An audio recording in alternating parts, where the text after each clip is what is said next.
This program is brought to you by Suffolk University. Please visit us on the web at www.suffolk.edu.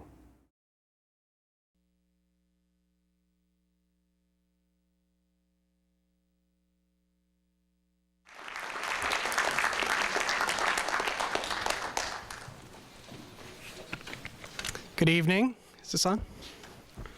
I can project, but not that well.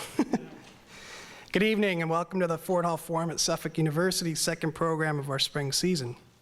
My name is Dominic Ianno. I'm the president of the Ford Hall Forum Board of Directors. And on behalf of the Forum, I'm pleased to welcome you tonight for tonight's feature speaker, an old boss of mine, Governor Mitt Romney, who will discuss his book entitled No Apology, The Case for America's Greatness. And he'll be joined by moderator Jeff Jacoby, a fellow Ford Hall board member, who I'll introduce in a bit. As many of you know, the Ford Hall Forum is the nation's oldest continually operating free public lecture series. For the past 102 years, the Forum has brought to Boston the most intriguing and thought-provoking public figures of the day, and tonight is certainly no exception. As an assembly of active and thoughtful people in our community, the Forum provides a platform for individuals to offer new and different perspectives on the world in which we all live. The Forum has, for its entire life, been dedicated to the promotion and protection of the First Amendment, particularly freedom of speech, recognizing that a democracy can only work if its citizens are fully informed about current issues and are able to participate in an open public dialogue. The work of the Forum is critical to the success of our nation. Some of our best-known speakers include Margaret Sanger, Eleanor Roosevelt, Robert Frost, Martin Luther King, Henry Kissinger, and Ayn Rand, who in her later years restricted her public appearances to one annual spring event here at the Ford Hall Forum. Many of her followers actually came to call that event the Objectivist Easter because it was always in the spring. The Ford Hall Forum can only continue to offer a program like this with the support of corporate and foundation funders and individuals like all of you in the room. I would like to thank those corporate sponsors and foundation partners and you, the individual members and donors, who continue to support the work of the Forum. I would encourage each of you to consider a membership, materials for which can be found in the front entrance, or you can check us out online at www.fordhallforum.org. A special note of thanks goes to the Boston Public Library, who is our host for this evening's presentation. The staff and the leadership here at the library have gone above and beyond and are instrumental in making this whole event successful tonight. Before we do get on with the program and before I introduce Jeff, I do want to acknowledge two people in the room. For those of you who are regulars at the Ford Hall Forum, you've seen a face here for the past 4 years. Alex Minier, her former executive director. Alex just left us for a nice job in the private sector, but Alex has been so instrumental in the success of this forum and bringing out crowds like you and bringing in speakers like Governor Romney. So Alex, where are you?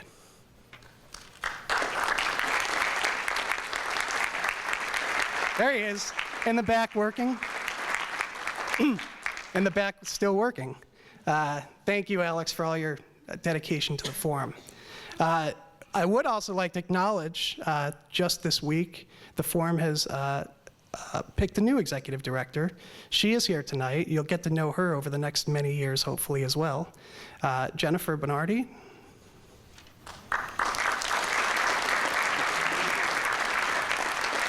Jennifer's got a great background in the nonprofit world, and we look very forward to welcoming her to the Ford Hall Forum. So now for tonight's discussion. I'd like to start by introducing the moderator, Jeff Jacoby. I will go over the program very quickly. There will be a presentation where the governor will speak for a bit. Jeff will ask some questions. And then, as with every Ford Hall Forum event, the mics are open to you, the public. You will line up. There's 2 microphones up front here. I ask that you be brief and have a question. And we will try to move it along as quickly as possible. As you can see, we have a full house, and we want to make sure everybody that wants to ask a question can within the time that we have.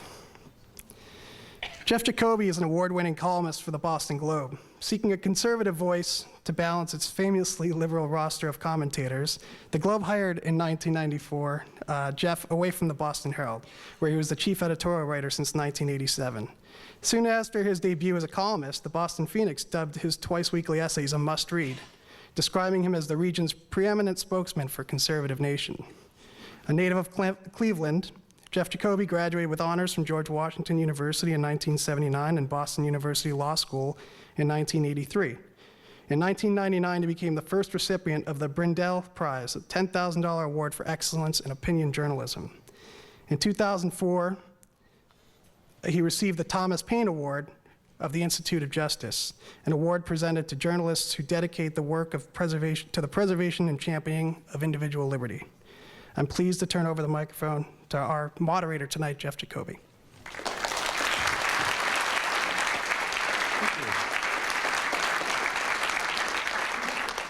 Dominic, thank you very much. Ladies and gentlemen, it's very good to see all of you here. This is, I think, Dominic, now the fifth or perhaps the sixth Fort Hall Forum program that I've moderated. Alex can attest, each time that I've moderated, the audience has gotten bigger and bigger, so I assume that you're all here tonight because of me. I'd like to thank you for that. It's a great boost to my self-confidence. I do have to add a word of my own personal word of thanks to Alex Manier for all the tremendous work that he's done for the forum. Those of you who are regulars, who have been to our programs, not only have seen Alex in the audience, but you also owe the experience of these forums and the programs and what they've meant to you, owe so much of it to what Alex has done for us. In addition to being dogged and hardworking, he's also a scholar, a gentleman, and an extremely nice guy. The Fort Hall Forum feels like it can't possibly be the same without him, but I look forward to working just as well with our incoming executive director. And let me also add a word of thanks to the Boston Public Library for making the room available for hosting tonight's program.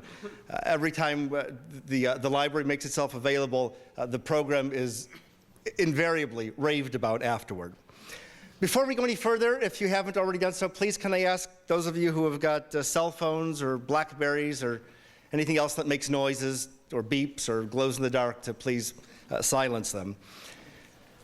It's something of a cliche to say that a speaker needs no introduction, but honestly, if you can't say that about Mitt Romney in Boston, Massachusetts, I don't know whom you could say it about anywhere.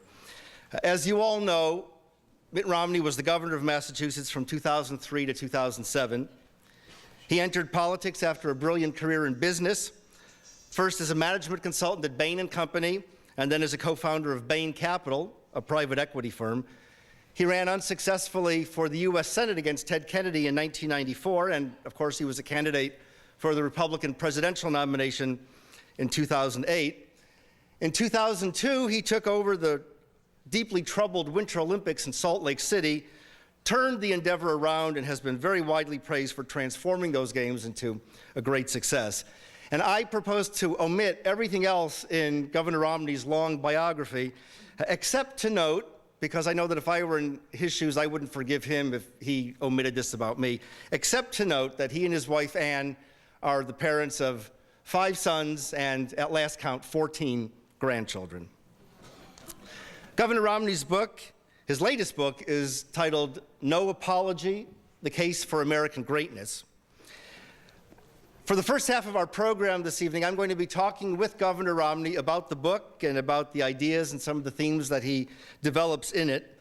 In the second half of our program, as we always do at the Fort Hall Forum, we will open the floor up for questions from the audience. As Dominic mentioned, there are microphones at the foot of each of these 2 staircases. When the time comes, please, those of you who are interested in asking questions, just line up behind the mics. And we'll take it from there. But to begin our program, let me sit down in the comfortable chair and get our conversation underway.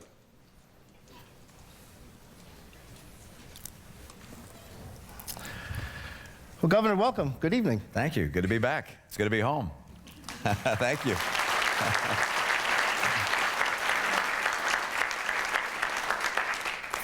Everybody deserves at least one, the proverbial softball. Even Massachusetts politicians and national politicians. So to give you the one easy question that you're going to get all evening, you've got all kinds of things you could be doing. 5 kids, 14 grandchildren, presumably lots and lots of ways to keep yourself busy. Why this book, why this topic, and why write it now? Actually, the idea for the book flows from an experience I had a long time ago. I served my church on a mission in France in the late 1960s. And when I was there was a publisher, business person that wrote a book called The American Challenge. And the book got extraordinary visibility in France and then across Europe and actually here in the US as well. He basically said, look, France is on a course and Europe is on a course to become a second-tier nation. He said the United States is growing so quickly and is so technologically advanced that if France and Europe, they don't collectively get their act together, they'll be proverbial backwaters. And the book had a big impact on how people thought about the future of their country and things they needed to do. In my experience over my business career of 25 years, now doing business in places around the world, I become concerned that what I thought about America, that we were light years ahead of everyone else, is not actually true.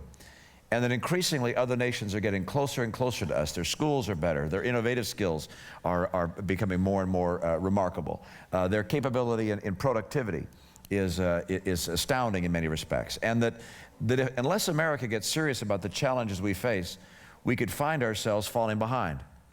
Now, at the same time, I'm looking at a competition of global competitors, if you will, for the leadership of the 21st century. When I grew up, there was a global competition between us and the Soviet Union. And I remember Nikita Khrushchev, the head of the Soviet Union, taking off his shoe, pounding it at the United Nations, saying, "We will bury you." It was us against them. In elementary school, kids were taught to climb under their desk. We didn't do fire drills, we did bomb drills. This was in case of a nuclear attack. Mind you, I don't know what a desk would do in the case of a nuclear attack, but that's what we did. And we won that competition, and they lost. And I had presumed that following the Cold War's end, that the nations of the world recognized that our model was the model that was the model of success and the model of the future for every country in the world, almost, in its own shape and form, depending upon the culture of each nation. What's happened in the ensuing couple of decades, however, is a competitive array that is far more significant than what I'd expected. We now have, at least in my view, 4 major competitors that are vying for leadership in the 21st century and beyond. Our strategy is one of those, and I say ours, I'm referring to the West collectively. It has 2 fundamental principles, and that is first, economic freedom, and secondly, political freedom or personal freedom. That strategy has led us to be the most powerful nation on earth. Then there's China. China has embraced, to a great degree, economic freedom. They practice capitalism, frankly, in some ways that are even more Wild West than we do. But they have married that with authoritarian rule, and they believe their strategy will win, and they're selling it to dictatorships around the world, saying, give up on communism, socialism, embrace free enterprise, and marry that with authoritarian rule, and that's the model for the future. Because those democracies make short-term decisions that are in short-term best interests of people and will long-term spell their doom. Then you have a third strategy represented by Russia.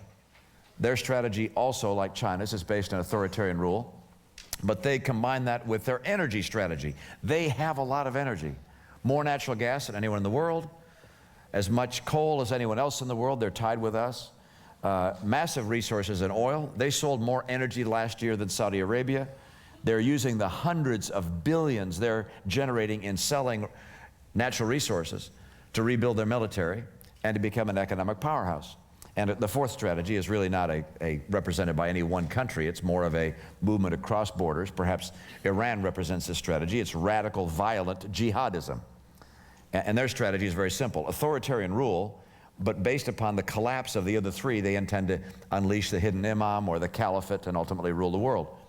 Now, I see that competition going on and recognize that of all those strategies, only one includes freedom, personal freedom, political freedom, ours.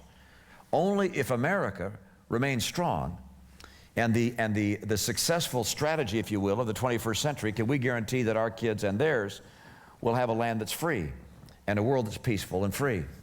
And so I believe it's essential for America to remain strong. And therefore, as I look at what's happening in the world and I look at our challenges as a nation, I become concerned that we are so complacent and unwilling to deal with our challenges directly and honestly that we're watching as America is becoming weaker. I think it was the author Charles Krauthammer that said that decline is a choice. And we are making choices which unfortunately are causing us to not remain as strong as we need to be given the challenges we face in the world. And that's true in education, It's true in family formation. It's true in innovation, in research, in science.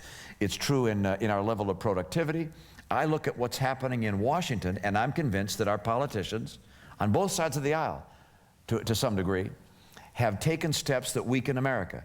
And the most recent example is the massive deficits that we're racking up.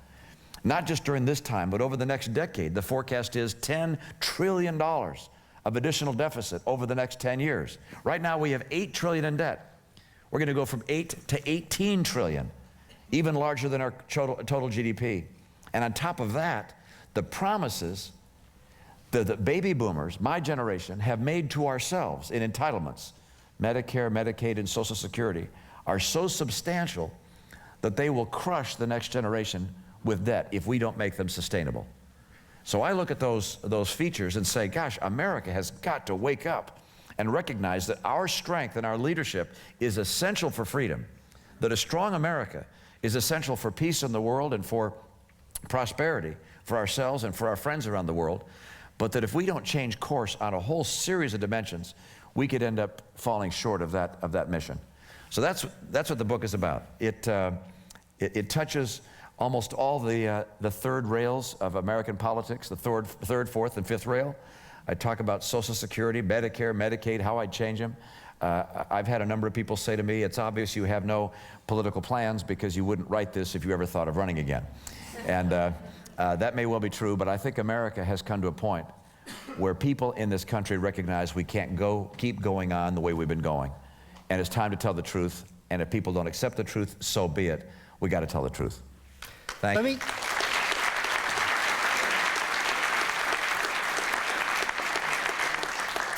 Lots of things to talk about, to chew over in this book. You write early on, the world, the point you just made at the very end, the world is a safer place, you write, when America is strong.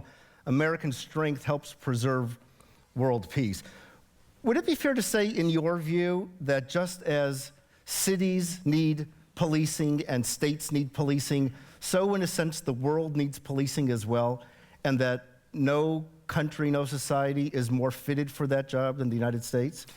Well, I don't know that the world expects us to run around the world and serve as the police officer of the world. And I don't know that we're up to that task from a financial standpoint or a moral standpoint.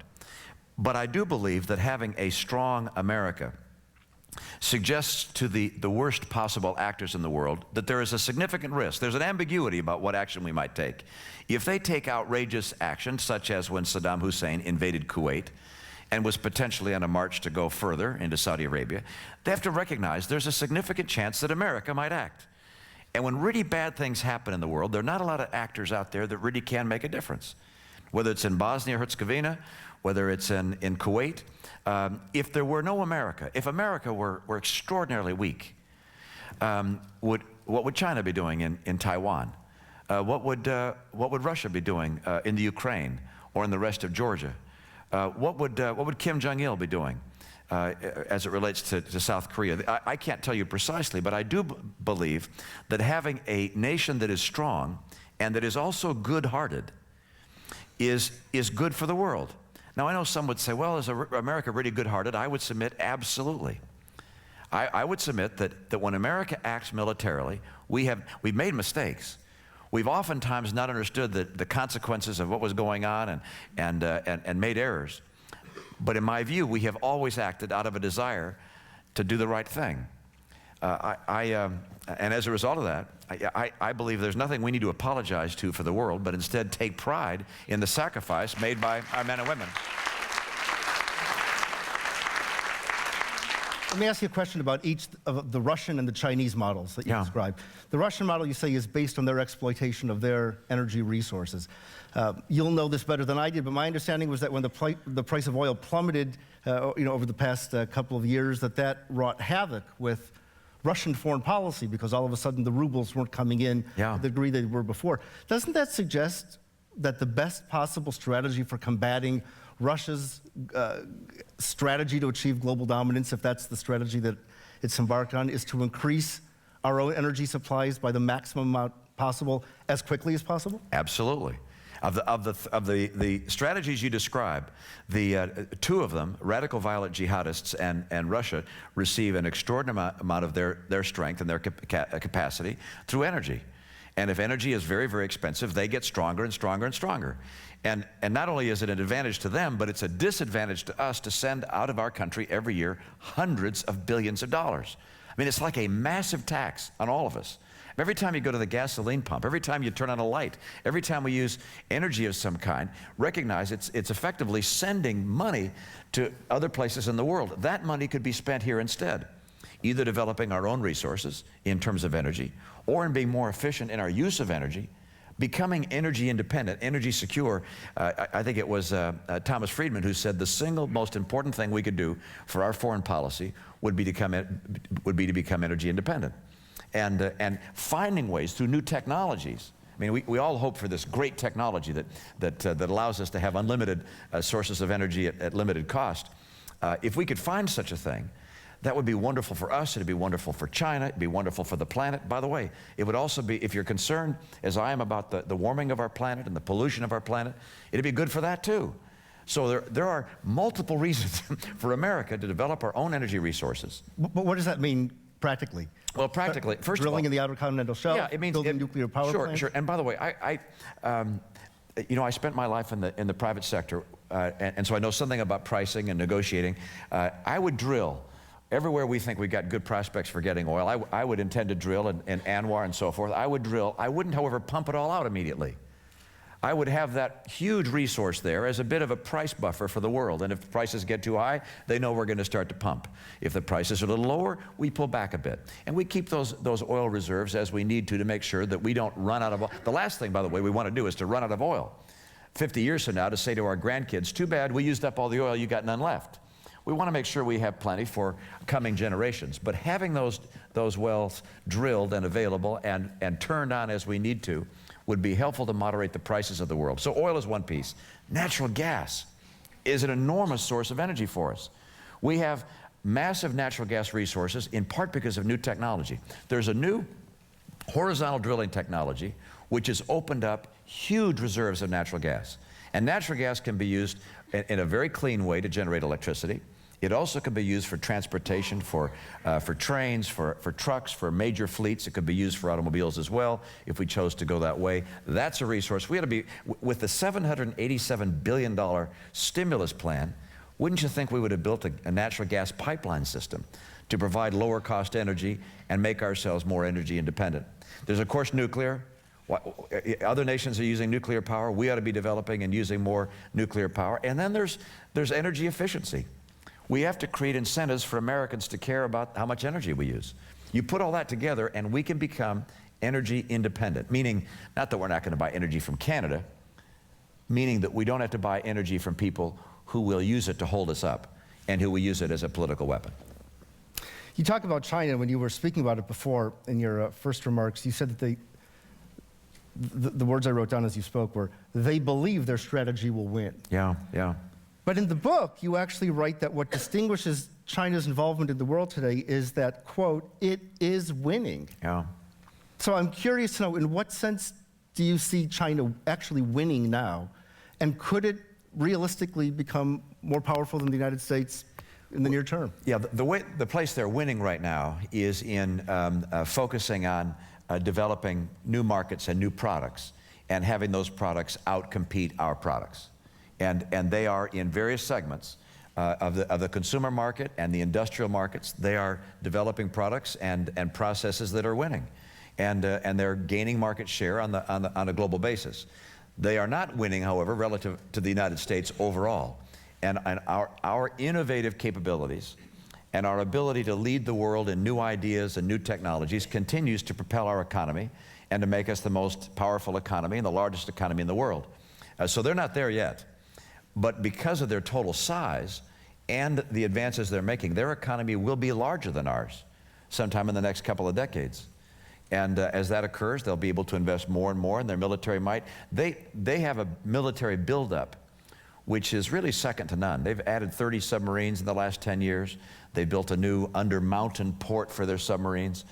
They don't look to compete with us all over the world with aircraft carriers, although They're now building their first aircraft carrier. Instead, they want to be able to have the capacity to be the dominant player in their theater in the Pacific. And they're working very hard to get there. They're not a backwater nation anymore. They're a very substantial economy that is succeeding in certain segments of consumer and industrial marketplaces, and they're building a very, very strong military. They do not have to be our enemy or our foe. They can be a partner for stability, but it's essential that we keep up and that we invest both in our military might and our productive and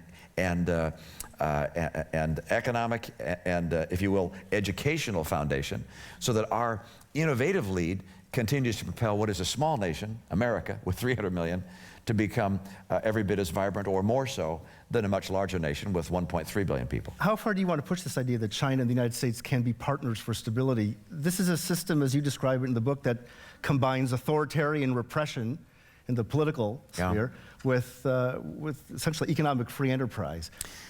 You ask, and it sounded like you didn't really have, even for yourself, a very good answer to the question: whatever happened to the spirit of Tiananmen Square? Yeah, and I mentioned in the book as you know, some confusion on my part when I went to China. In my last visit, I went there at the Olympic Games in 2008. And I'd expected, as I met with people, that I'd find a lot of dissatisfaction and that people quietly would be expressing a great longing for freedom. I didn't find that, and that surprised me. It seemed that there was much more interest in learning how to gather to themselves American-style wealth and free enterprise, and less excitement about American democracy. Now, perhaps it was just that the people who were the dissident voices were shuttled out of town when the visitors were there. And that's entirely possible. And there are a lot of people in jail that can't have their voices spoken and heard. But it was interesting. I make mention of the fact that at the opening ceremonies, for instance, this is just a small anecdote, but at the opening ceremonies, you have tens of thousands of Chinese there, and they introduce Hu Jintao, and it's all cheers, no boos. Can you imagine at Fenway Park introducing a politician and getting anything but a few boos here and there? I mean, that just doesn't happen. And it's like, gosh, and maybe that was just pride in the country, but then as well. Did you take that lack of boos to be a genuine reflection of what the Chinese people feel? I just thought... Or a reflection of what they know would happen to the person who booed? Perhaps, but you know, in a big crowd, you can never quite tell who's booing. And then when they announce the teams, when they have the Parade of Nations and the teams come in, they announce Cuba, and there's a huge cheer for Cuba. And a huge cheer for North Korea. And I thought, don't you read the paper? Don't you? The answer is no. All right, the paper they get doesn't have what's in our paper. It is censored. You watch CNN over there, and they black out certain shows and certain comments. That's CNN. Can you imagine what they do to Fox? I mean, so what they're seeing, what they're hearing is not what the world is seeing. And as a result, they have a very warped view, a very biased view about what's happening in the world. And now, what do I ultimately believe? I believe that their strategy, which combines economic freedom with repression and authoritarianism, ultimately can't work. That the two conflict in too great a way. That as people travel the world and are selling products and seeing how the rest of the world lives, that the population of the country will say, we can't live with that. And that's the... And yet you don't see that happening yet. Well, we don't have evidence of that happening yet in a significant way in China. I think it will develop. Their leaders do not believe it'll develop. They believe, in fact, no, their model is better, and if they keep people that come off the farms into the cities, they put them to work, they get them incomes, that they'll be happy. And I mean, I know that wouldn't last 5 minutes in this country. But what they have known there, perhaps they can hold it together for a while. I think it's inevitable that their system will fail. They think it's inevitable that ours will. And time will tell. But one thing I do know, and that is if we pursue a course of weakening America, weakening our family structures, weakening our education system, underinvesting in technology, making it less and less possible for enterprises to be productive, putting more and more debt on our balance sheet as they rack up credit card accounts on theirs, loaning to us, that we might find ourselves with a superior strategy, having been outmaneuvered. In 2005, when he was inaugurated the second time, President Bush said in his second inaugural address, "It should be the policy of the United States to seek and support the growth of democratic movements and institutions in every nation and culture with the ultimate goal of ending tyranny in our world. There were a lot of people who thought that was wonderful, and there were a lot of people who thought that was pie in the sky. Where does Mitt Romney come down? Should the promotion of freedom and democracy, the overt promotion of freedom and democracy, be an explicit national interest of the United States? Or do you see that as simply a desirable benefit that will follow if we pursue other policies? I think we should, with every source of our skill and capability and foresight, promote American values, Western values of human rights, democracy, free trade, and freedom everywhere in the world. That's what I believe. I believe President Bush in that statement was absolutely right. Now, that doesn't mean we do it in an unwise way, or that we invade every country that has a different power structure and so forth. It means we're very thoughtful and strategic as to how we help move countries towards human rights and freedom and free trade and democracy. That liberty is our goal, and that is the ultimate way for us to preserve peace and prosperity for ourselves and for people throughout the world. It is interesting that there shouldn't be a lot of debate about that. And the reason I say that is that under Harry Truman, following the Second World War, Harry Truman and Dean Acheson, then Secretary of State, really rewrote America's foreign policy.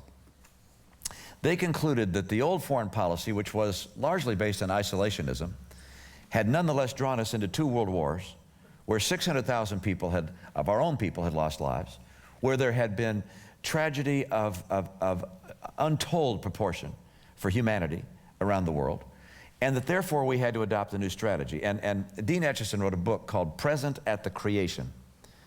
He basically said that he was present at the time when Harry Truman and others created a new foreign policy for America. And the foreign policy had, at least in my view, 3 fundamental principles. Number 1, we would be involved in the world. We would not go home and sort of be by ourselves and hope everybody took care of themselves. We would be involved. Number 2, we would promote American values. We were the nation that would be the champion of liberty, democracy, free trade, free enterprise, and he helped establish institutions that would help make those things possible. And number 3, we would be strong. We would make it very clear to the world that we would defend those values, we would defend ourselves, we would have our own national strength, and we would link with allies around the world, locking arm in arm, making sure that together our strength was such that we could defend those things we believed in. Now, I happen to believe that over the last year, and I don't want to be partisan here, but I am partisan. I believe that over the last year that the President has taken action which has confused our friends around the world and has made people wonder, are we still following that strategy? In my view, while the rhetoric is unfortunate, the actions are even more unfortunate. The rhetoric included the President apologizing around the world, saying America was arrogant, dismissive, derisive, that we have dictated to other nations. No, Mr. President, we have freed dictators. We freed other nations from dictators. And so the rhetoric was bad, but then the actions. I mean, Honduras's Supreme Court says their pro-Chavez, anti-American president has violated their constitution. He's removed from office. Our president insists he get put back. Democratic voices of dissent, at least, take to the streets in Iran. Our president has nothing to say. Can you imagine Ronald Reagan having nothing to say in that circumstance? Or JFK, or Bill Clinton. The Czech Republic and Poland agree to house a missile shield for Europe from a rogue nation like Iran, and go to their population to get approval for such a thing. On the very day of the, not celebration, of the recognition of the 70th anniversary of the Soviet Union's invasion of Poland, we announced that we're pulling out that missile defense system, much to the shock and horror of the people there. Why did we do that? With no notice to our friends, to our allies, apparently to reset relations with Russia. What do we get for that? New tough sanctions on Iran? Nothing. Nothing. Israel, our best ally in the Middle East. The president goes to the United Nations and speaks and castigates Israel at the United Nations. There are a few bodies that are more anti-Israel than that one. Castigates them, has nothing to say about the Palestinians launching 7,000 rockets into Israel and killing Israeli citizens. In my view, the foreign policy of this nation must be firm in saying we will be strong. If we have problems with our allies, we'll battle it behind closed doors and come out hugging and locking arms with one another. We will also promote democracy in the best ways we can throughout the world. That is our foreign policy. I think we're making a mistake by diverting from it.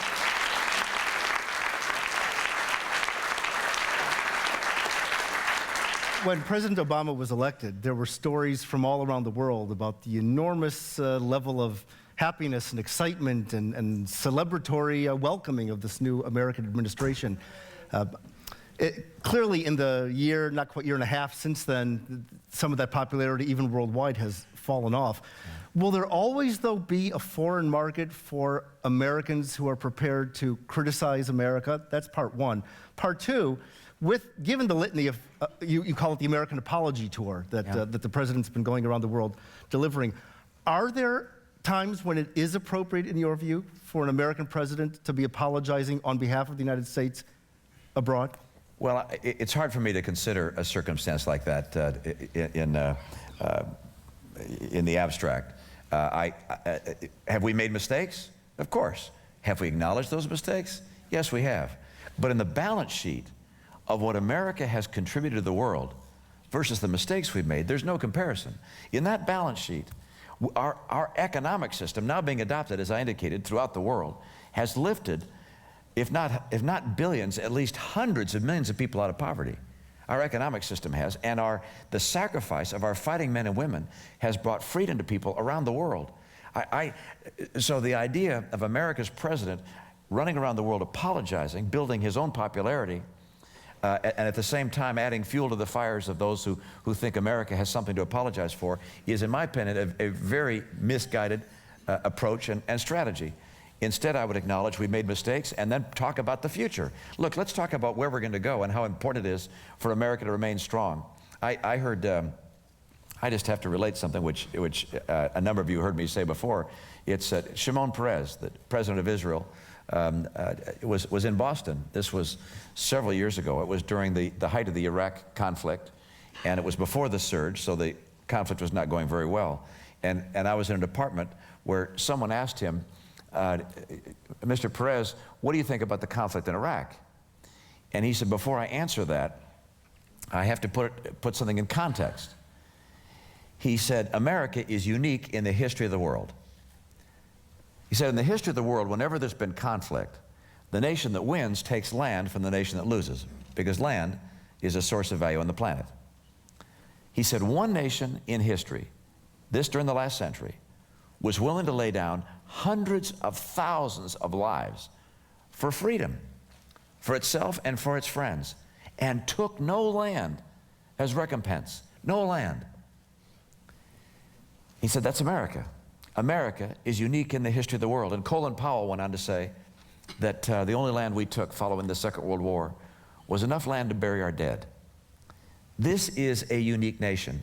When the British press correctly says that our president was more critical of his own country on foreign soil than any president in American history, that was not, in my view, a great moment for our president.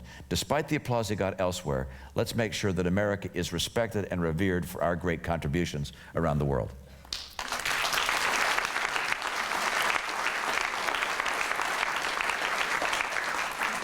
I want to talk about the other threat that you mentioned, the threat of international jihadists.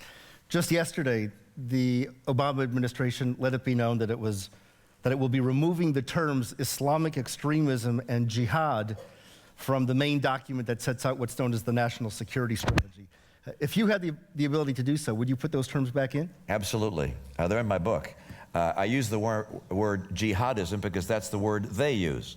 That is the word which the jihadists use to describe their movement. And so there's some source of rationale for using that term, but it is a recognition that there is a movement in the world of Islam. It's a narrow slice of Islam that believes in radical, violent overthrow of alternative forms of leadership. And it starts, by the way, with attacks on its own, what we might call moderate Muslims or mainstream Muslims. It talks about removing leaders in their own nations. And some of the earliest assassinations, like that of Anwar Sadat, flowed from this kind of sentiment at its earliest stages.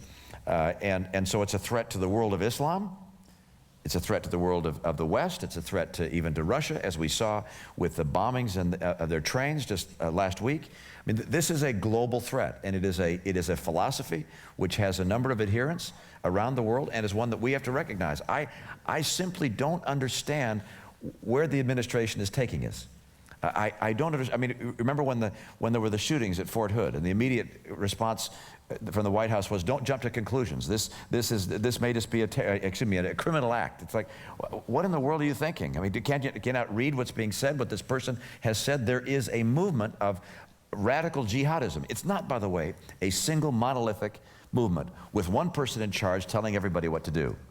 It has very different characteristics in different parts of the world with local objectives.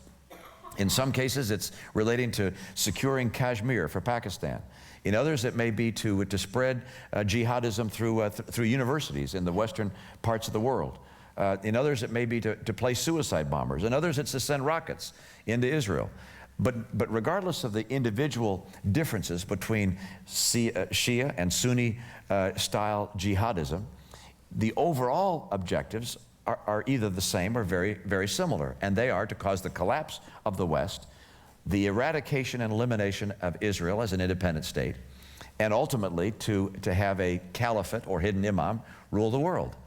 And how in the world we're supposed to combat that reality if we can't even use the appropriate lexicon to describe it is beyond me. Our last president spoke about a war on terror. This president doesn't want to use that term. Well, let's use some term to make it very, very clear that there is a threat to humanity, a threat to civilization, which is being posed by these radical violent jihadists, and we will confront it and deal with it every way we know how around the world. You write in the book, even after the attacks of September 11, some Americans cannot bring themselves to recognize the scope and reality of the jihadist threat. We're actually some ways away now from 9/11, but I was really struck by the phenomenon during the last presidential campaign that you and most of the other Republican candidates put this issue front and center when you went to your website, your campaign website, or McCain or Giuliani. Right front and center was the issue of the global jihad. When you went to Barack Obama or Hillary Clinton or the other leading Democrats, you had to search and search and search to be able to find any reference to it at all. I think of it sometimes, I'm obviously not the only one, as a division between September 10 people and September 11 people. But I confess that I'm perplexed as to what it is that causes people to see the world in such dramatically different ways coming out of an event that was so traumatic for all of us. I must admit that I'm in the same boat you are. So when I just don't understand how there can be leadership. I understand how the public at large, or groups within the public at large, may tend to forget the reality of threats of this nature. It's not written about every day. And if it's not written about, sometimes we lose the currency of the extent of that threat. And yet, if you pick up the papers over the last few years and read about the attacks in country after country after country by jihadists of various types, you recognize this is still a very active effort. There's a commission, the follow-on commission of the 9/11 Commission, the Commission on Nuclear Proliferation and Terrorism, I believe is the name of the commission.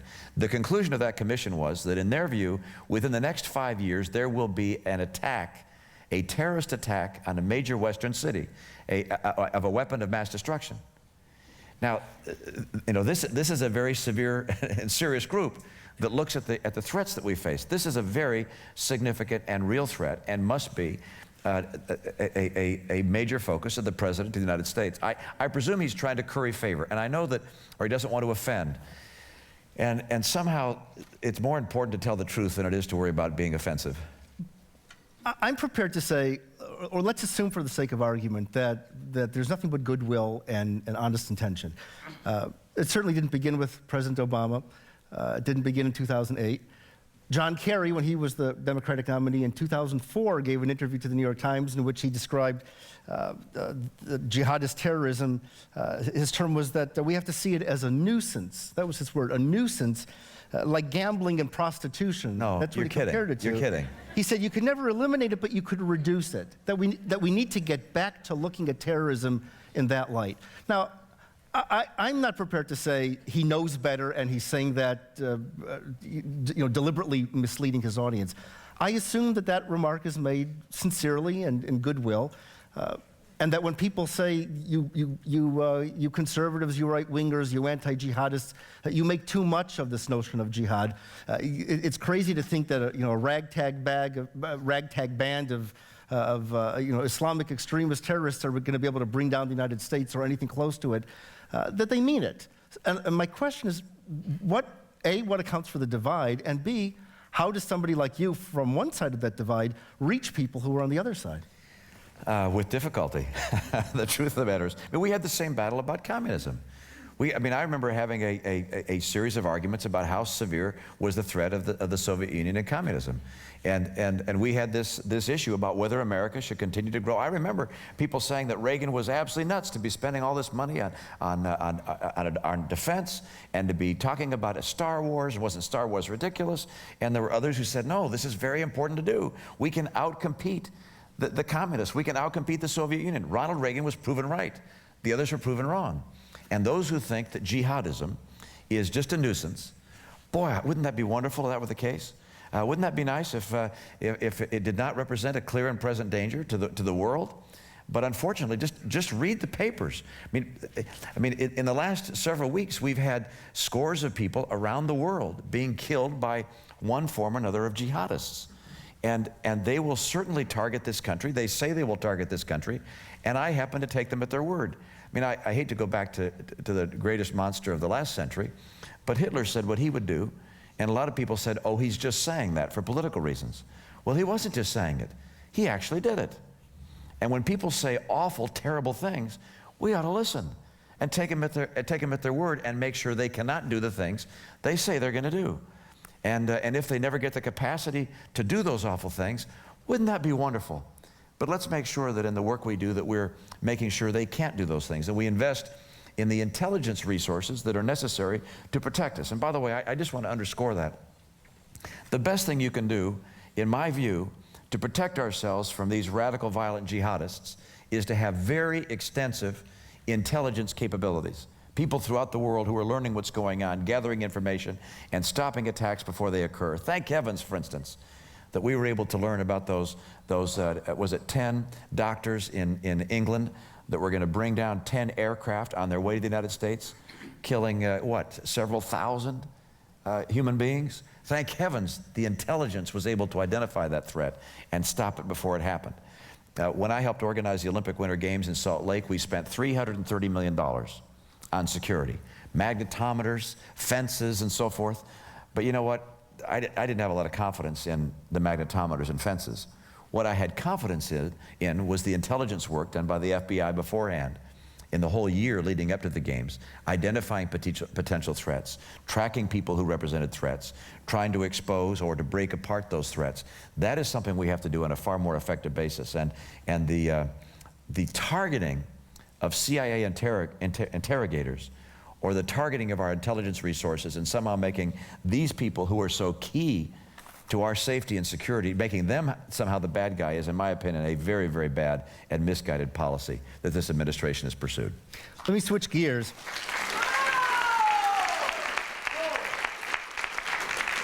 I want to touch quickly at a couple of other points and then open up to questions from the audience. You have very little to say in this book about religion.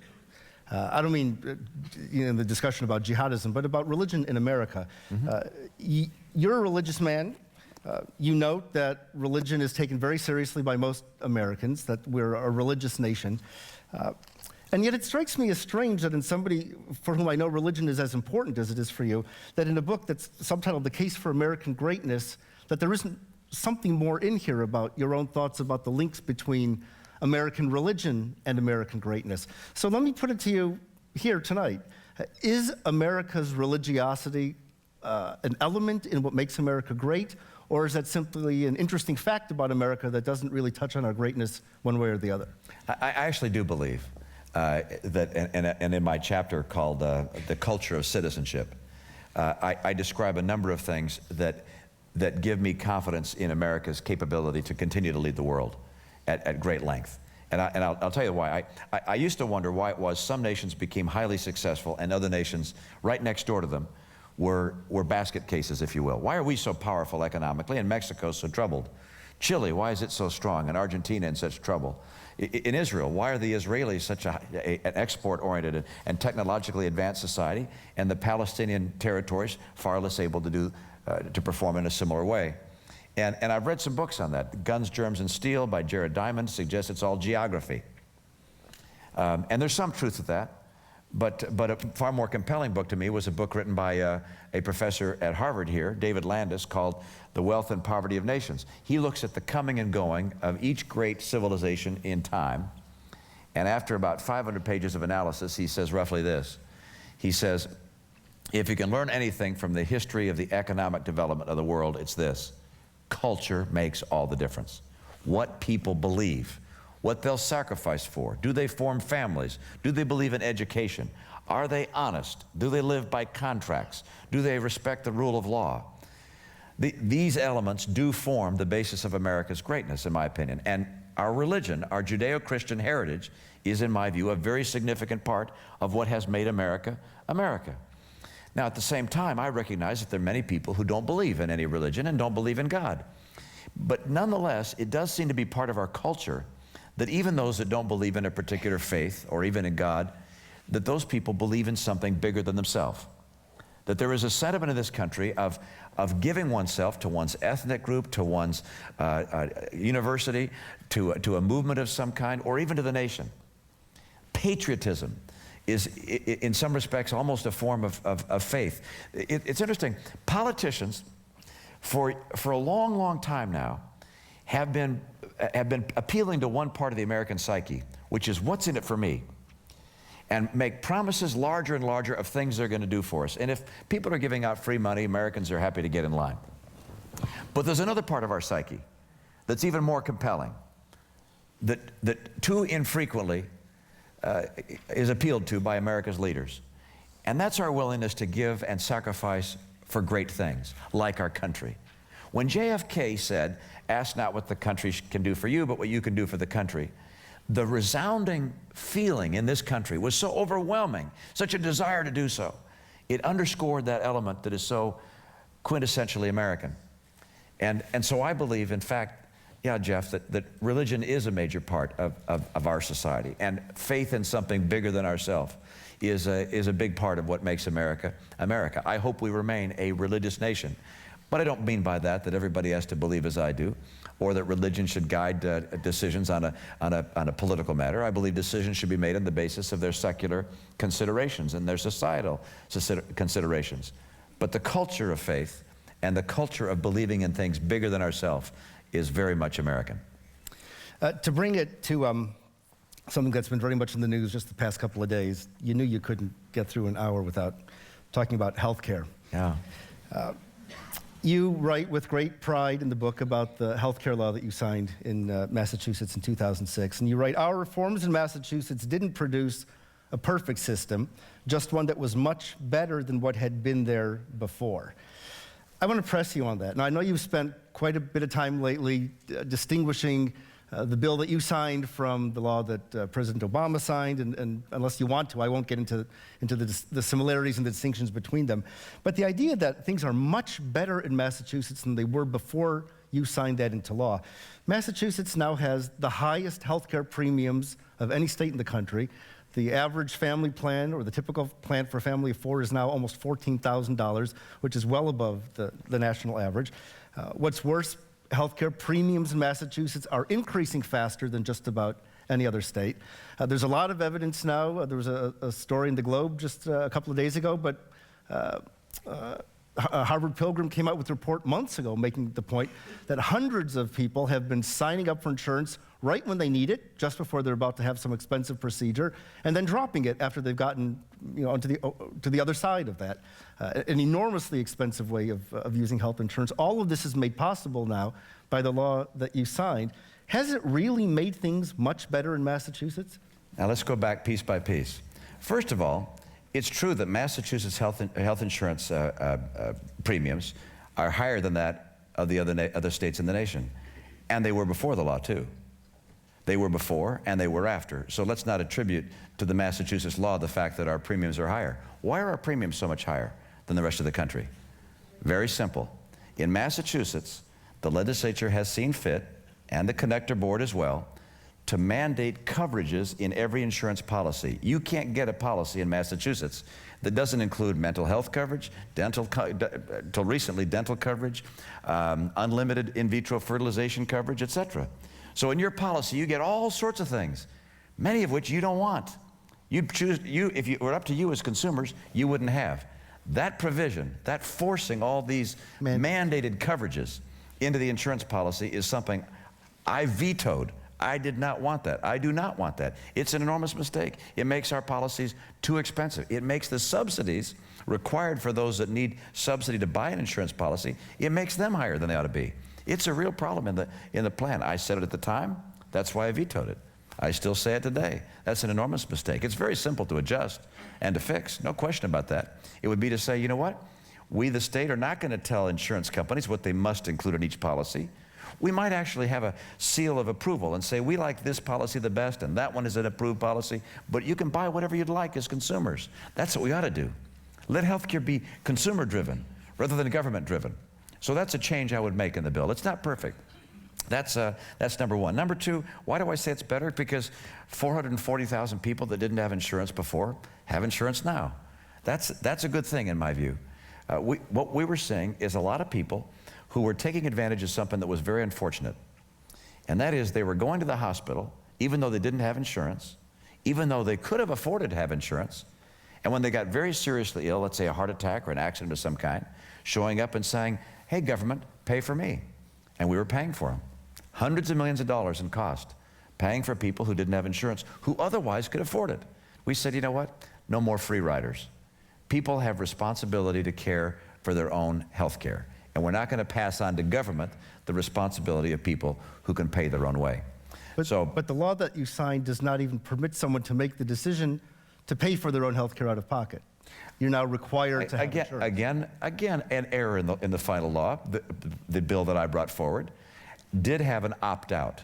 It said if people want to pay their own way, and if they can put to the side a $10,000 bond that they have the capacity, therefore, to pay their own way, then they don't have to get insurance. I think that's a superior model. I think people ought to be able to opt out. I said that at the time. Again, I say it now. Now, as you know, in the world of politics, you don't get everything you want. There's some things that I wanted to put in the bill the legislature didn't put there. There are other things they put there that I vetoed. But we could improve the bill. The right thing in my view is to improve the bill and to make it work better for the people of Massachusetts. At the same time, I don't want to knock 440,000 people out of insurance that have it. I think it's a good thing. And by the way, it's less expensive long term for people to have insurance and get preventative care than to show up at the emergency room when they have developed an acute condition. And you know, we'll see how it works. By the way, the nice thing about my plan also is that it's in one state. We can see how it works. If we don't like it, we can scrap it, we can change it. One of the problems with Obamacare is it's a one-size-fits-all, every state. Good luck changing it. States are the places for experiments of this nature to occur. I like what we've done. If it isn't perfect, let's fix it. Let me ask you one last question before we go to the audience. You write movingly in a number of places in the book, especially right near the end, about men and women in uniform. You talk about being in Iraq when you were governor and offering to make phone calls to the spouses and family members of people who were serving over there. And I think something like 63 of them gave you their phone numbers. And you called every one of those families, and you marveled that not once did you hear a word of complaint from any of the wives or the kids that you spoke to.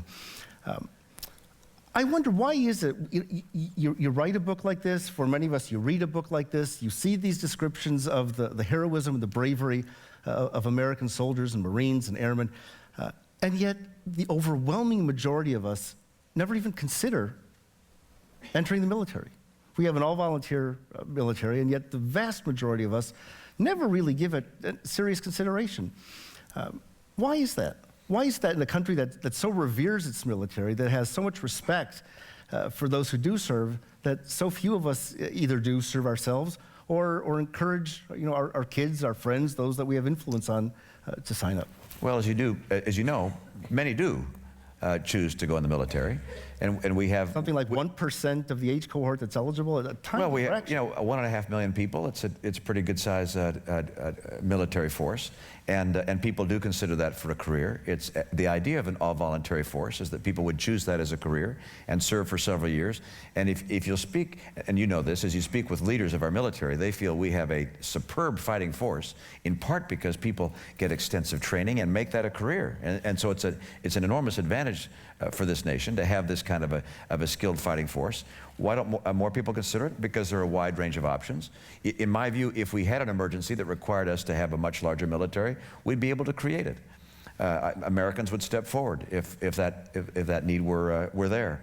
I also believe, I sure want to help people getting higher education. I think it's a great thing for kids to get the support they need in loans and so forth. And I hear programs to forgive loans or to forgive interest or to provide low interest. It may well be that we might wisely connect some of those benefits to perhaps a year of training in the military, or a year of service at Teach America, or in City Year, or in AmeriCorps, or in other places where people who are getting a special deal from taxpayers have an opportunity to serve as well. And my guess is if a number of people took a year in training for the military, they might say, you know what, this is a pretty interesting career.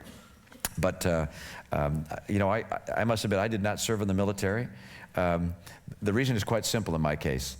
I fell madly in love very young and got married and started having kids. But I must admit, don't you feel the same way? I mean, I wish I had that in my background. I wish I had that, I look back and I'm struck by the fact that it never even entered my mind. It never seemed to enter the mind of the people in the circle that in my I generation, made a point as a result of having that conversation with my kids. Yeah, in my generation, it certainly entered my mind. It was we had a draft during my years, and we had a lottery where people's birth dates were used as the term to determine whether you would be called up, and so we all thought about going into the military. And I think it's a great experience. And I was just at the Citadel, which is a military college in South Carolina, where the great majority of their graduates, I believe, received commissions to go into various branches of service. These I think it's all guys. These guys very much, there's some female cadets now, aren't there? Yes? Does someone know? Yes, the Citadel was the site of a big fight over just that. Okay, men and women. But they look very much forward to going to the military and receive academic support by virtue of their decision to go into the military. It's, for people looking at the high cost of education, it's a great option. I have said to my kids, I didn't serve in the military, but I want you to know, if when you grow older, you decide that's something you want to pursue, be terrific. Your mother and I would be extraordinarily proud of you. Absolutely. Is that a conversation you either had with your sons or that you have now with any of your grandchildren? They're a little young right now, the grandchildren are. But I would be proud of any one of my grandchildren that decided to participate in the military. It'd be great. Our country benefits by the sacrifice of these people, and it's a great source of training, education, technology. It teaches folks an awful lot about how the country runs. And by the way, you look at some of the great leaders in America's history, they typically have military experience. John McCain is one of my heroes. Learned a great deal about this country and its foreign policy by virtue of his extraordinary service in the U.S. military. Let me invite those who are in the audience that have questions that are interested in asking Governor Romney, please come down to the microphones at the foot of the stairs. We'll alternate one side and then the other. My request would be, in order to get as many people as possible to be heard from, try to keep it concise, put a question mark at the end of it, and then step aside and let the person behind you take their place. Sir, let's begin with you. Yeah. The stock market today is around 11,000, and when Obama took over, it was about 6,000. You took a lot of instances where Obama has done things wrong. You forgot to tell some good things. He signed a treaty yesterday in Europe, reduced the nuclear stockpile 30%, and also he sent 30,000 soldiers in Afghanistan. Is there anything good you have to say about Obama? Yes. Let me tell you some things. Number one, but I would not include the nuclear treaty as one of them, and I'll tell you why. And follow me on this, if you will. There are two categories of nuclear weapon: what we call theater nuclear weapons and what we call strategic nuclear weapons. Both of them are atom bombs. nuclear weapons. One is put on top of a rocket that won't go across the ocean, and the other goes in a rocket, strategic, that goes across the ocean. But they're the same nuclear weapons. Russia has about 5 times as many theater nuclear weapons as we do, about 10,000 to our roughly 2,000. Those numbers, I guess, are classified, but that's the right order of magnitude. 10,000, well, I'm not privy to the real numbers, so that's as close as I can come. So 10,000 to 2,000. Versus 5,000. It's about 10 to 2 on the theater nuclear weapons. On the strategic nuclear weapons, it's approximately 2 to 2. It's approximately 2 to 2. So what does President Obama do? He agrees with Russia not to talk about theater nuclear weapons, where we're significantly outnumbered, and instead to go to the place where we're even and reduce those more. So he puts us at a greater and greater disadvantage. I'd have been very happy to have a nuclear weapon reduction treaty that included all of the above. But to continue to ignore their theater nuclear weapons, which all they have to do to become strategic is basically take the nuclear warhead and put it on a bigger rocket, is, in my opinion, not a wise course for America. But by the way, I agree with what the president's done in Iraq. I find it amazing that the issue in the Democratic primary was who could get out of Iraq fastest and who was the most anti-Iraq. And yet this president is following the strategy that John McCain and George W. Bush had put in place. And I applaud that.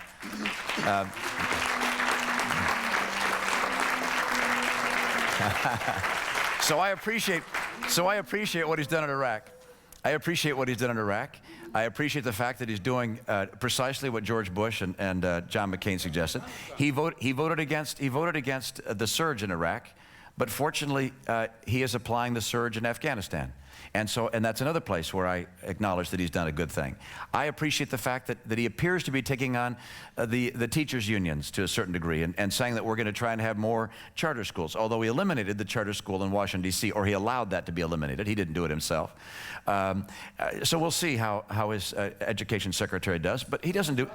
He does. Oh, the stock. By the way, the stock market is terrific for all those who are big stock investors. They're having a very happy time. But for the 10% roughly of our people who are unemployed, they're not so happy. And throwing $787 billion out the window, no question, has added something to the stock market and added something to the economy, about 2% growth to the GDP. But it has not created jobs, and his stimulus could have been focused on actually creating jobs. And so on his stimulus, I do not give him credit.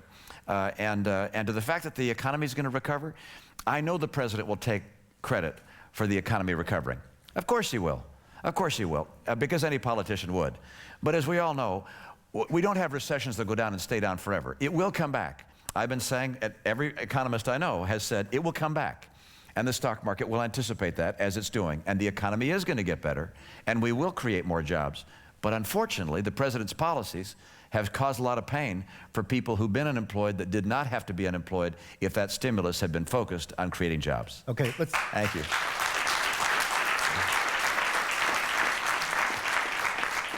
Next question, sir, please. I'm Sonari Glutton with NPR and WBUR. You're traveling around the country promoting your book. Many believe it's a preamble to a presidential run. What is your timetable for announcing or making a decision? I can't imagine making a decision like that prior to the last moment that you have to make the decision, and because it is a very difficult decision, and I think the time frame most people consider is sometime after November. Right now, my energy is focused on trying to get some conservatives elected in various states in November, and when that's over.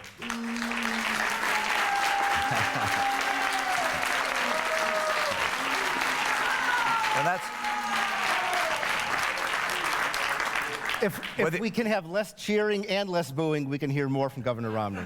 It's like Fenway Park. When that's over, then obviously we'll begin thinking about it. My family and I will discuss it during the holidays, and my guess is we'll make a decision sometime after that. Thanks. Good. Yes, sir. Hi. Governor, I want to ask you some specific events in our history, ask you if you think any of these rise to the level of that which ought to be apologized for. The shabby treatment of the American Indians, and slavery, and lynching, and enforced segregation, Tuskegee experiment, internment of the Japanese Americans in World War II. How about McCarthyism, or how about failure to liberate Cuba in '61, giving support to the liberators? Or how about Roe v. Wade? Does any of that just mentioned rise to the level of that which ought to be apologized for? None of those items rise to the level of our president going on Arabic TV and apologizing and saying America dictates to other nations, or going across Europe and saying we've been arrogant, dismissive, and derisive. Those are things where individuals inside our country may well have deserved the apology, and in many cases have received the apology of the United States of America. But going around the world and apologizing for America is not, in my view, the right course at a time when the fires of anti-Americanism are burning bright. So you endorse the apology over those events to Americans? I've told you what I'm going to say about it. Thanks. Though I think for the most part, the events you described, I'm not going to I can't remember every single one you thought of, but obviously those were dark days and mistakes in America's past. Look, our conduct of the war in Iraq, excuse me, in Vietnam, going back to my early history. Wait. Our conduct of the war in Vietnam was based upon, in my view, in some respects, faulty information. We made mistakes there, and we've recognized that. But that doesn't ignore the fact, or that ignores the fact that in each case where we've been involved militarily around the world, we have done so out of what we thought was the proper intent, and not to secure for ourselves land or wealth. Thank you. Yes. Go ahead, sir. Next question. Okay. Thank you for answering our questions, Governor Romney. I'm wondering what your thoughts are on Europe right now. I know you spoke about the Chinese and some of the other countries, but it seems to me that some of the spending policies that we're doing and proposed taxes, the latest is Economic Advisor Volcker had spoken about a possible VAT tax. I'm wondering what it is about Europe right now that seems to appeal to certain political leaders right now, that we seem to be moving in that direction. I agree with you. I think there's a sentiment on the part of a liberal stream in Washington that taxing the American people more is a good thing for us. And when Paul Volcker says that he wants to put in place a VAT, or would consider putting in place a VAT, I don't have his exact words, so I don't want to overstate what he said, but raising that as a topic suggests that let's find another source of raising taxes on the American people. I think we are taxed enough, and that we need to spend less, and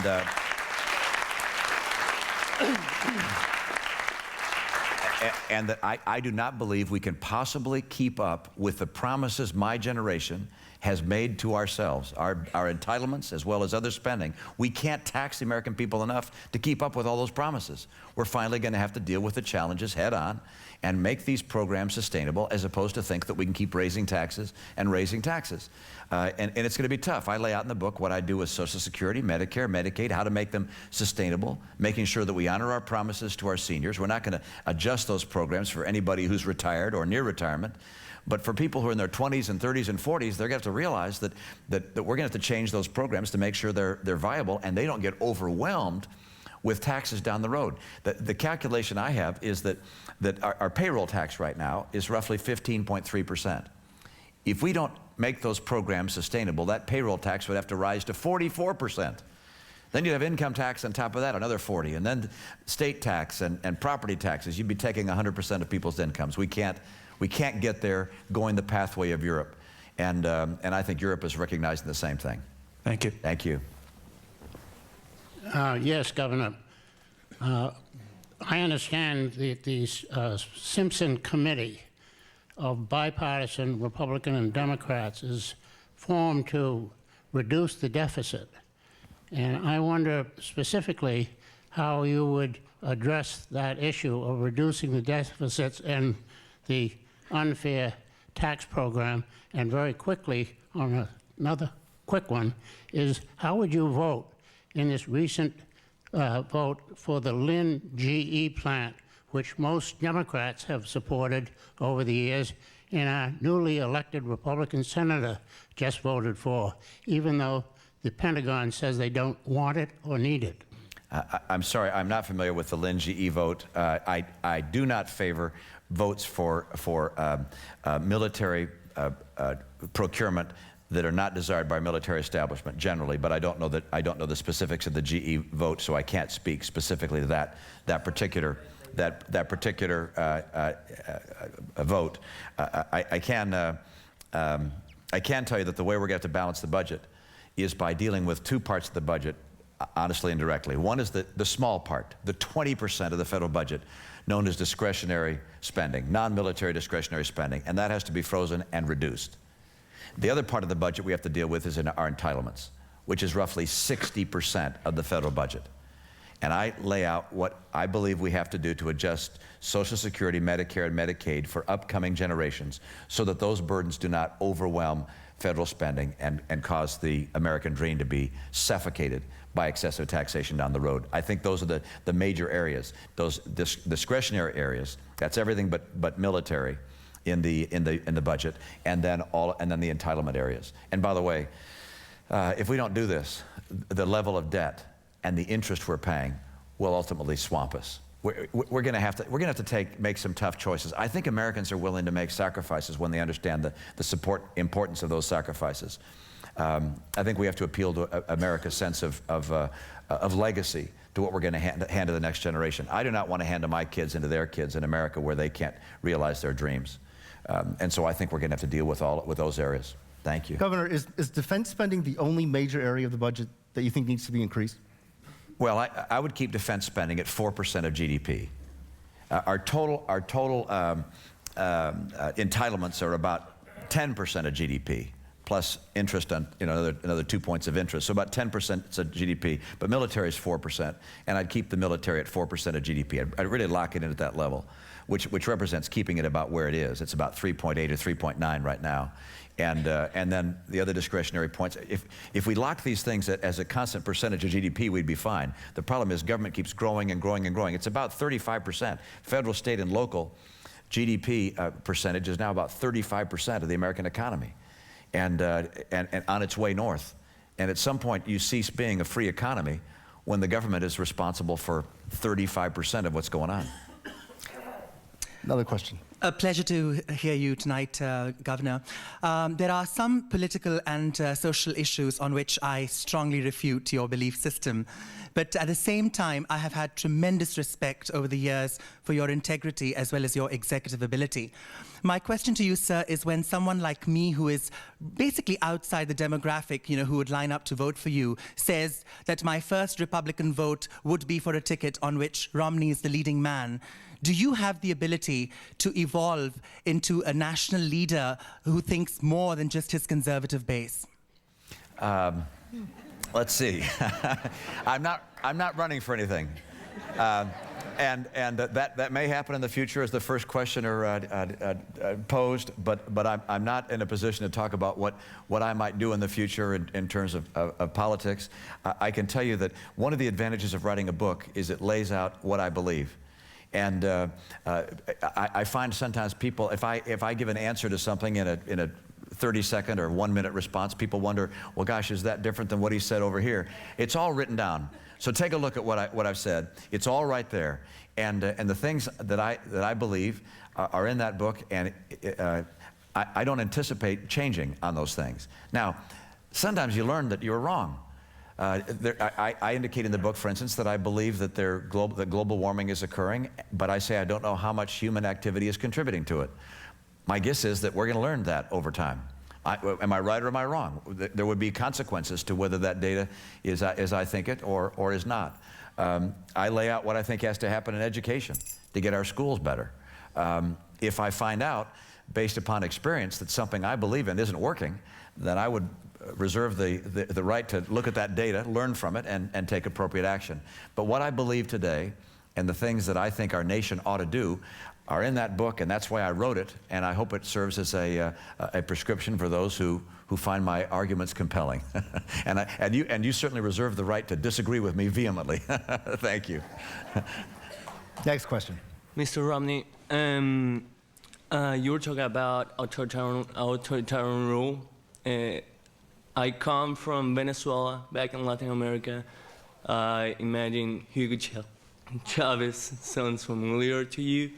I would like to know what's your personal point of view of this socialist and communist regime that is taking over Latin America, and what would American administration do to overcome that situation, to fight communism and socialism and authoritarian rule in Latin America? Thank you. Appreciate the question. Appreciate your being here from Venezuela. You going to school in this area, or are you just working here or just visiting? I'm going to school. Going to school. Yeah. Great, great. Congratulations. Good to have you here. Let me tell you, just to give you my perspective on what's happening in Venezuela. I think it's an extraordinarily troubling development to see Hugo Chavez becoming a stronger and stronger player in Latin America. The wealth from the oil is allowing him to hold on to office, and he otherwise, in my view, would not be able to do so. His linkage with the Castro brothers is troubling as well. What I find very hard to understand is why we don't have an effective strategy as a nation to combat the spread of communism, socialism, and authoritarianism in Latin America. Why we don't have a Latin American strategy. Now, what do I mean by that? Coca-Cola has a Latin American strategy, all right?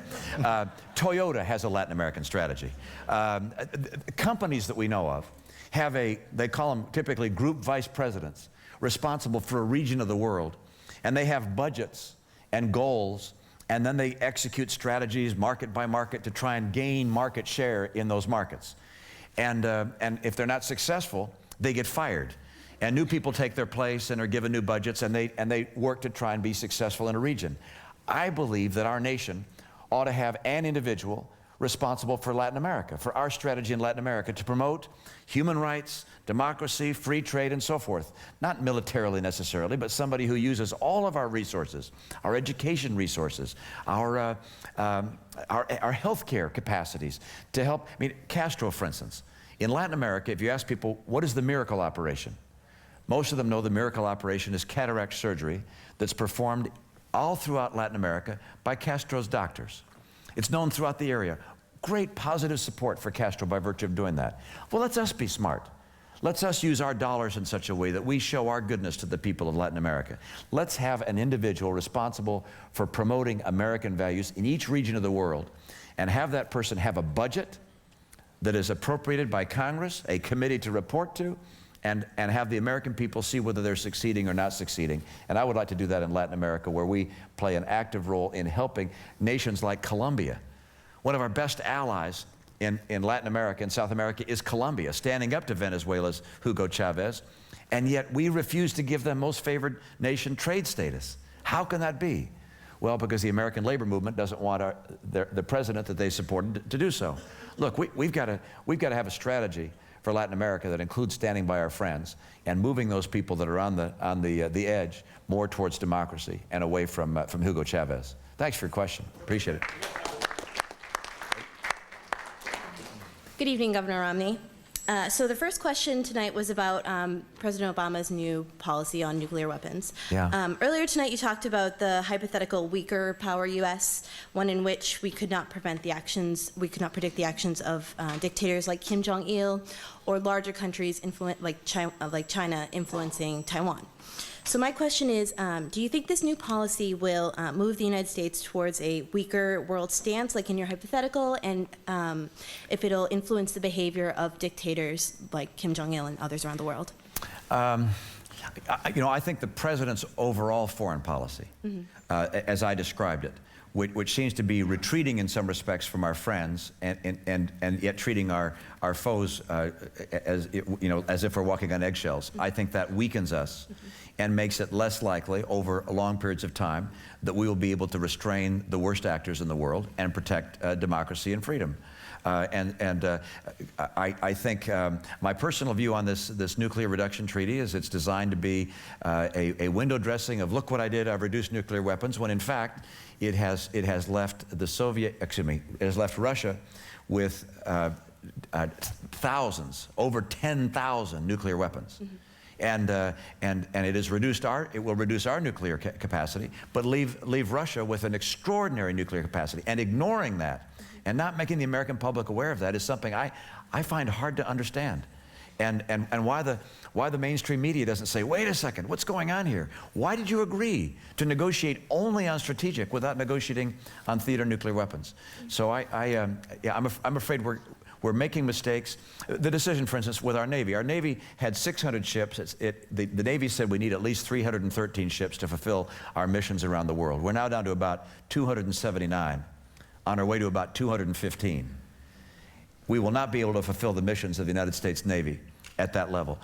These things weaken us. I can't tell you when it will result in a dictator or an authoritarian actor doing something that will be harmful to humanity or to America. But I can tell you that over a long period of time, weakness invites terrible action. Let's take one more question from this microphone before we have to wrap up. We're gonna sign some books, and then we're gonna let you go. Thank you. Thank you very kindly. And kind of supplemental to the previous question, you've been commenting on the START Treaty. I'm wondering if you could also comment on the nuclear posture review that the President Obama announced earlier this week, which seems to be tending toward unilateral disarmament. I am not a unilateral disarmament person. In a world where what's being discussed is nuclear proliferation, where Iran is rushing headlong to become a nuclear nation, where North Korea is, and if Iran becomes nuclear, you can be sure that many other nations will, particularly if there have been no sanctions. If there is no cost to any nation to pursue nuclear weapons, you can be sure that many other nations will do so. In a setting like that, for America to say, hey, let's us get rid of our nuclear weapons. Let's us reduce, at the same time, our missile defense shield. This, in my opinion, makes no sense at all. This is not a time for us to be saying we're going to reduce our nuclear capability. We're not going to modernize our nuclear capability. We're going to unilaterally reduce it. We're going to put up a missile or eliminate our missile defense shield. That's, in my opinion, all the wrong course. I do not know. I want to underscore here. I don't think the president has said we're unilaterally going to eliminate our nuclear deterrent capacity. I don't think he said that. I don't know that I would attribute that to him. But I can tell you, anybody with that sentiment, I think would be misguided. And that at a time like this, we should not be reducing, we should not be pulling back from our missile defense system. We should recognize that it is an element of our strategic defense which must be maintained, modernized, brought up to date, and recognized as a great source of America's strength. You guys, you're kind to be here. I appreciate the chance to be with you. Thank you.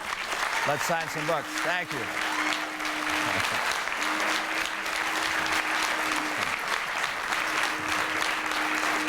Thanks, buddy. Good to see you. Before You're a practice candidate. Tony, I hope you'll all join me in once again thanking Governor Romney and Jeff Jacoby for a great program tonight. Governor will be in the back signing books for a bit. And I want to thank you all for participating. This is what the Ford Hall Forum is all about. You come, you hear people, you get to ask questions. Please participate. Check out our website, fordhallforum.org. Yeah, you can sign up outside to learn more about the organization, and if you want, please donate. Thank you very much.